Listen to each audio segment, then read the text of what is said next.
দর্শক, সবকিছু ঠিক থাকলে আমার পেছনের মনোমুগ্ধকর নিউ ইয়র্কের নিউ জার্সির এই মেড লাইফ স্টেডিয়ামে বাংলাদেশ সময় ২০ তারিখ রাত ১টায় বিশ্বকাপের গ্র্যান্ড ফিনালেতে মুখোমুখি হবে আর্জেন্টিনা এবং স্পেন। বিশ্ব চ্যাম্পিয়ন আর্জেন্টিনা আর ইউরো চ্যাম্পিয়ন স্পেনের এই মহারণ হবে দুর্দান্ত, অনবদ্য বলাই যায়। গ্যালারিতে এই আসনগুলোতে ফিল আপ করে বসবেন ৮২,৫০০ জন দর্শক। গলা ফাটিয়ে কেউ আর্জেন্টিনা, আবার কেউ সমর্থন যোগাবে স্পেনকে। আর সেই সাথে এই স্টেডিয়ামের ডাগআউটে বসে দেলা ফুয়েন্তে আর লিওনেল স্কালোনিরা ক্রমশই গেম প্ল্যান দিতে থাকবেন। শিষ্যদের মাঠে পারফরমেন্স করে জয় ছিনিয়ে নেওয়ার চেষ্টা করবেন লিওনেল মেসি, লামিনে ইয়ামালরা। তবে এই গ্র্যান্ড ফিনালেকে নিয়ে কিছুটা অনিশ্চয়তা বা শঙ্কা জেগেছে। কেন এই অনিশ্চয়তার কথা বলছি আর কি সেই শঙ্কা, সেটি জানাবো আপনাদের। যে শঙ্কার কথা বলছি সেই শঙ্কাটা তৈরি করেছে দাবানল। এই মুহূর্তে ফ্রান্সও দাবানল চলছে, তবে ফ্রান্সের দাবানলের কারণে নয়। এই বিশ্বকাপের ফাইনাল শঙ্কা বা ঝুঁকি তৈরি হয়েছে, সেটা হচ্ছে কানাডায় সৃষ্ট দাবানল নিয়ে। যুক্তরাষ্ট্রের প্রতিবেশী দেশ কানাডায় বেশ দাবানল চলছে কয়েকদিন ধরেই। শুক্রবার সকাল পর্যন্ত তথ্য অনুযায়ী কানাডা জুড়ে ৮৫৮টি দাবানল জ্বলছিল, যার মধ্যে ১১১টির আগুন নিয়ন্ত্রণের বাইরে বলে ঘোষণা করেছে কর্তৃপক্ষ। কানাডায় হচ্ছে দাবানল আর যুক্তরাষ্ট্র ফাইনালে পড়বে প্রভাব? নিশ্চয়ই এই প্রশ্নটা আপনার মনে জাগছে। পরিষ্কার করছি এবার সেটাও।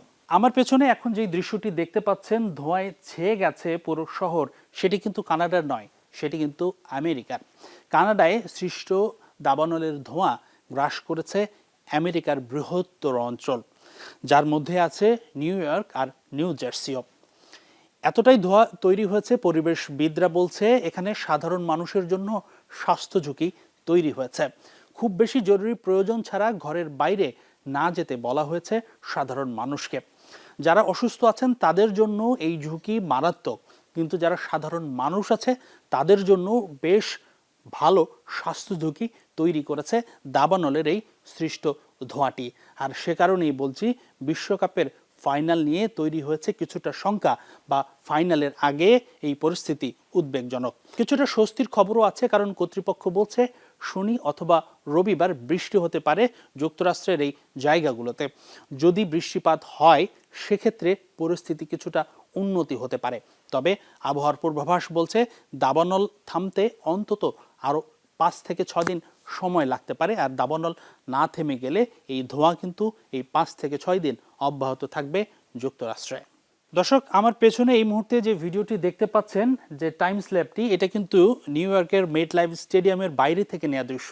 আপনি দেখুন আমার পেছনে যে মেট লাইফ স্টেডিয়ামের উপরের বর্ডারগুলো, ধোঁয়ার আস্তরণে এতটাই বেশি যে একটু ডিস্টেন্স থেকে স্টেডিয়ামের মূল ভবনটি, মূল বিল্ডিংটা, স্থাপনাটা দেখা যাচ্ছে না।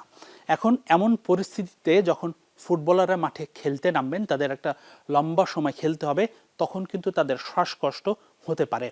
এমন আবহাওয়া যদি চলমান থাকে, মেসি, ইয়ামালরা যদি মাঠে খেলতে নামে, তাদের স্ট্যামিনা পারফরমেন্সে ঘাটতি দেখা দেবে। শুধু তাই নয়, তারা যেহেতু মাঠে লম্বা সময় ধরে থাকবেন, হাই ইন্টেন্সিটি গেমে অংশ নেবেন, পরবর্তীতে এই ক্ষতিকর দূষিত ধোঁয়া তাদের ফুসফুসে, তাদের শরীরে প্রবেশ করলে নানাবিধ রোগ হতে পারে বলছে বিশেষজ্ঞরা।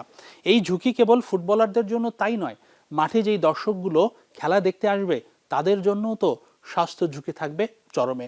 বিশেষ করে শিশু, বয়োজ্যেষ্ঠদের বেলায় ঝুঁকির পরিমাণ আরও বাড়বে।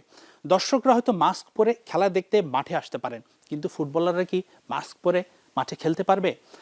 সে কারণেই বলছি শঙ্কা এবং ঝুঁকি কিছুটা তৈরি হয়েছে। সেই সাথে এই মেট লাইফ স্টেডিয়ামের কিন্তু ছাদ নেই, এটি ওপেন একটি স্টেডিয়াম। যদিও যুক্তরাষ্ট্রের এবারে বিশ্বকাপের ২-১টি ভেন্যুতে ছাদ আছে, ক্লোজ ডোর আছে, সেই রকম ভেন্যু হলেও কিন্তু এই এয়ার পলিউশনটা আটকানো যেত।